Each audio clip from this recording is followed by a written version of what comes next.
Assalamu alaikum everyone, my name is Nazma Khatun. I'm a psychotherapist and a marriage counsellor. I wanted to produce this video today.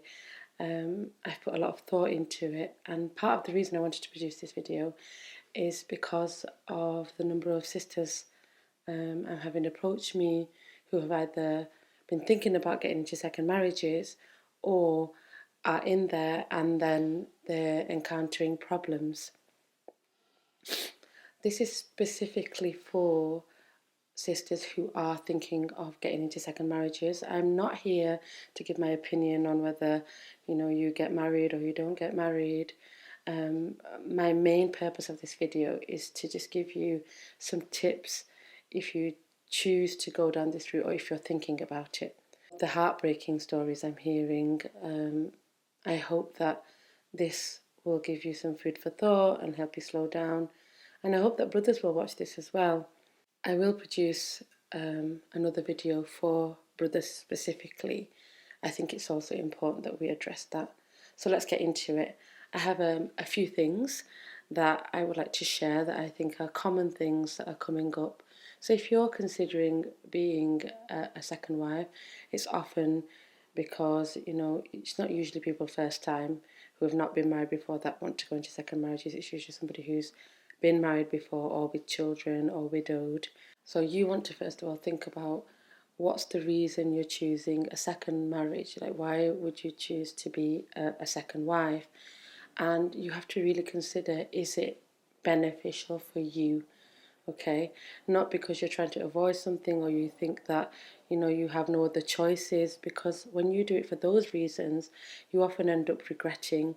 So make sure that the choice is in favor of you, because we often think that the polygamy is for men, but actually it's very beneficial for women. If you think about the design of it, you have a family, you have somebody to take care of you. A lot of benefits in it for women, but you have to make sure that it's a positive choice that you're making. When you are looking, or talking to a brother, a sister I was speaking to, actually lots of sisters I speak to, often tell me red flags that they missed, okay? And so I have a list. I've actually got a little notebook here, but a list of things that I've come up with that I think are important for you to consider. One of the main questions that comes up for a sister is, what's your reason for looking for a second marriage? And you want to be listening out for what that brother tells you. Some of the reasons that you might get is that my wife is depressed, my wife is somebody who's from back home, I don't get on with her, etc., etc., etc. Now, on the surface, those reasons, they seem okay. If somebody's not getting on with their wife, they have a right to get married. But for you, as the second, you've got to consider and ask further.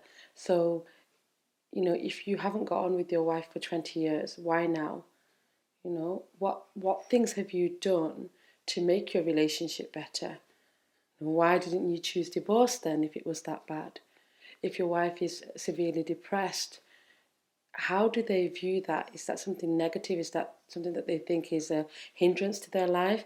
Because, if somebody's depressed or somebody's struggling, and absolutely, if it's come to a stage where they can't have certain things in the relationship, emotional connection, and the relationship isn't functioning and they're not getting the things that they should be able to get out of that relationship, polygamy is there for that. And it's there for even less. Like, a man can get married for just because he wants a second wife, that's also allowed. But if they're giving you the reason that their wife is depressed or struggling, then you want to ask, like, what they've done to support that, because often if somebody's in a relationship and they've got one struggling wife and the way that they can see out is only for themselves, that I need something, what about the woman that's already there? What about the struggles that she's facing? Is he compassionate? Has he spoken to her? Has he got her help? What is the level of the depression? Why is she struggling? All of these things should matter, and I'll explain further why those things should matter. if that person doesn't have the compassion and the care in that marriage, what makes you believe that they're going to have compassion and care when they marry you? People don't just change because they've got a different person. The challenges that that person is telling you is not about their wife. It's about who they are. They're telling you that they are struggling with somebody who doesn't cope well or who has depression or who is struggling. They're telling you that they don't cope with that. Now, today you might be okay, but what if tomorrow you also had struggles? What if you had a child and you struggled with postnatal depression? Could that person then handle two families, two women who needed emotional care? So that would be my first, just to really inquire and sit with the brother and feel in as to what's their real reason, because that's going to be so important.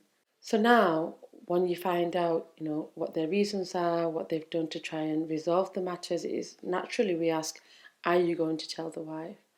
And a lot of people will say, well, I don't need to tell her. And technically, I don't need to seek permission. I can get married again, absolutely. But if you put yourself in that situation, if you were married, how would you feel if your husband just one day went and got married and said to you, well, I have the right to get married, and that's what I did? Because that marriage, that's such an immature decision to make. And the reason for that is that marriage is a massive obligation. And then marrying somebody else has a massive impact on the family unit that already exists.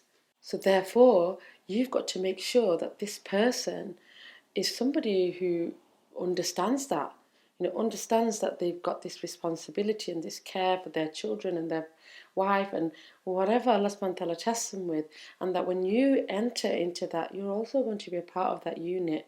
I often hear this thing about first wife, second wife, but it wasn't like that, for the Prophet. They were his wives, like this, next to each other. So when you ask the potential, are you going to tell your wife?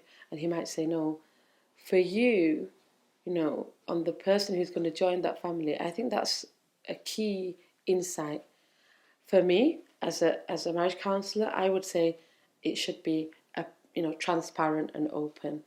And a part of that is that there's an element of trust in a relationship. And to go and marry and not tell your first wife, we want to be looking at character. We want to be looking at integrity and honesty. This indicates to you, and sometimes brothers will say, well, I'm going to tell them after I've married you. And for me, that's a real big no-no, because if you're going to be able to hold something like that for how long, you're giving me, first of all, a promise for the future, okay? And we can't guarantee that. If you're not comfortable to tell somebody now, what's going to change in 6 months' time that you're going to be able to tell them then? And it's almost like entrapment, because what you're doing is by then you'll think, oh, well, I've got married and she can't do anything.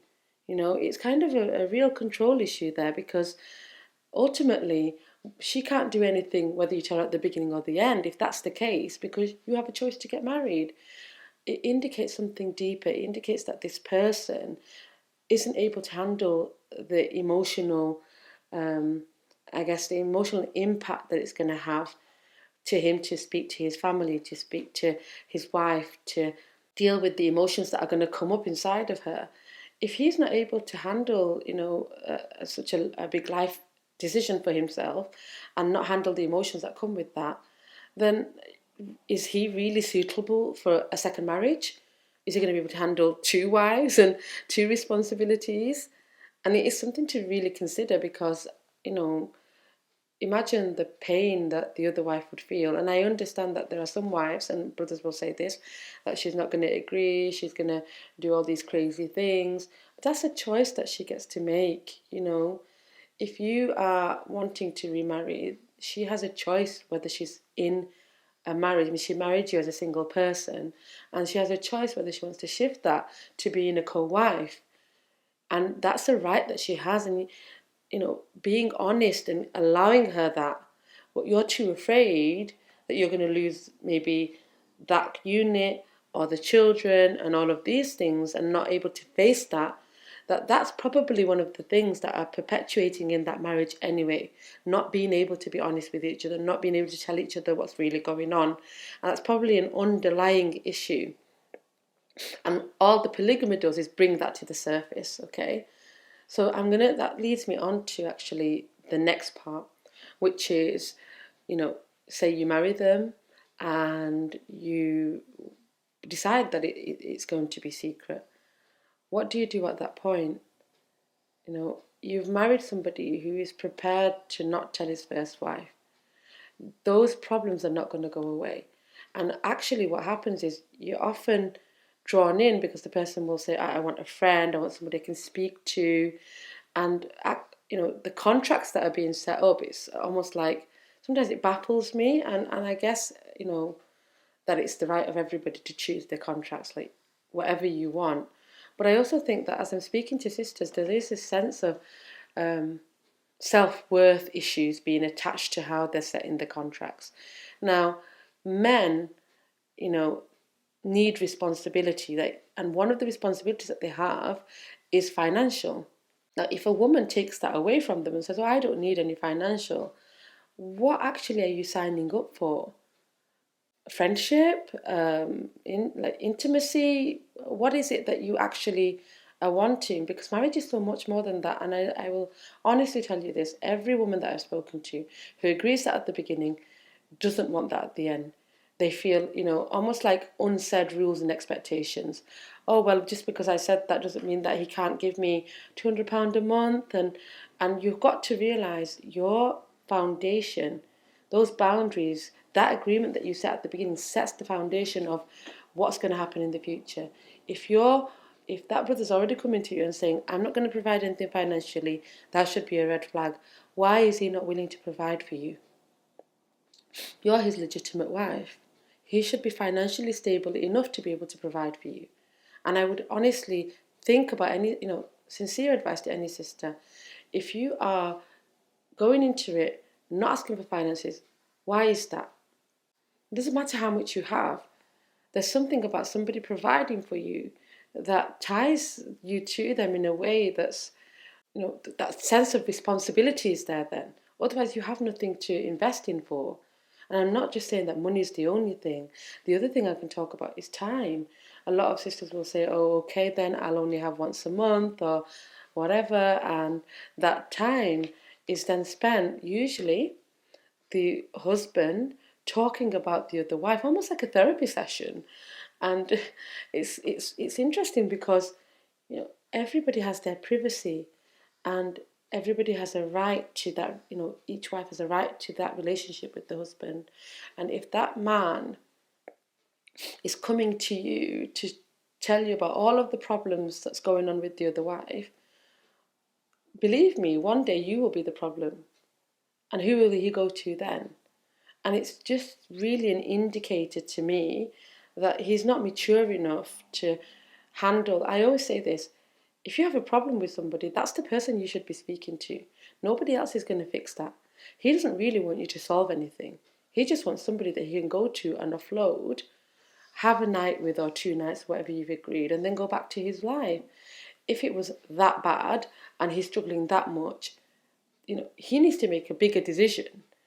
And you have to also be aware that are you by doing this getting involved in gibbath, honor of another sister, and you've got to be in polygamy, you've got to have a really big heart.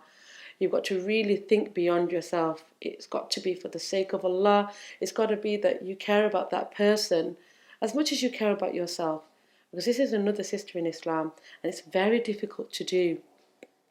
Honestly, I applaud anybody that's in polygamy because it is such a difficult thing to do, and that's why not a lot of people can do it, and we have the choice to go into that. It's not something that's, you're forced into. And, I'm glad that Allah subhanahu wa ta'ala gave us that relief for so many of us, and the ones that do choose to, may Allah reward you because it's immense reward in it. Now, going on to the next thing is once you've got to this place where you're beginning to realise that he's only here because he wants to talk about his other wives, is that you have set those boundaries from the beginning. If you haven't set that from the beginning, then he's going to take that as an indication that he can do that. So I would really consider, what conversations you're having from the beginning, and put down some boundaries that there can't be conversations about the other wife here, okay? Because you're not responsible for that. And also the emotional entanglement that it causes, and especially if you end up with somebody abusive, the manipulation that can go on, depending on what they're saying to the other one, what they're saying to you, it can cause havoc. And you don't really know what's going on in their home. You can never really know that. So you've got to safeguard yourself. And the last one is this idea that, we don't tell anybody about the marriage. And I feel so sad that, people fall into this situation, because imagine being in a marriage and your mother can't know, your father doesn't know. The deception. Marriage is such a reward in Islam. It's halal. There's benefits of children in there. There's benefits of the security of the family. It provides so much for the human being, and yet we say, oh, well, I'm not going to say anything, and we can keep this a secret. You're just invisible. You're disposable, essentially, because he's not willing to go out there for you at the beginning. And then I hear women very upset that, he hasn't done the right thing, or he's treating her badly. And, for me as a therapist, I'm thinking the indicators were there at the beginning, and I'm sharing this with you so that you can learn this. If somebody's not prepared to step up for you and speak up and say, this is my choice, this is the legitimacy of this marriage, this is an equal wife to this wife that I've had, if they're not going to do those things, what makes you really believe that they will do those things once you're married? They didn't do it at the beginning. And I'll leave you with this, looking for love and wanting it so badly. We all want that, absolutely.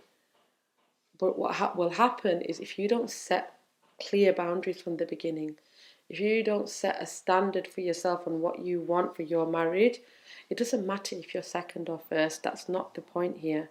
The point is, it's a marriage, okay? And there shouldn't be this idea of, oh, the second has to compromise or there's less. No, you've got to find somebody who, and their family unit, the wife included, everybody's got to have this understanding of where we're coming from, something greater. It's when it happens like that that these marriages can really flourish. But when you don't have that foundation and you're marrying for reasons of inadequacy, or I can't do better, or I'll just have one day, or I don't need finances, you've got to really ask yourself, what is the reason that I am getting married? The more you know yourself, the more you'll be able to judge that person. Thank you for listening. I hope that this was beneficial. Please share, like, and subscribe to my channel so that I can produce more things. If it was helpful, leave me a comment, and inshallah I will see you on the next video. Assalamu alaikum.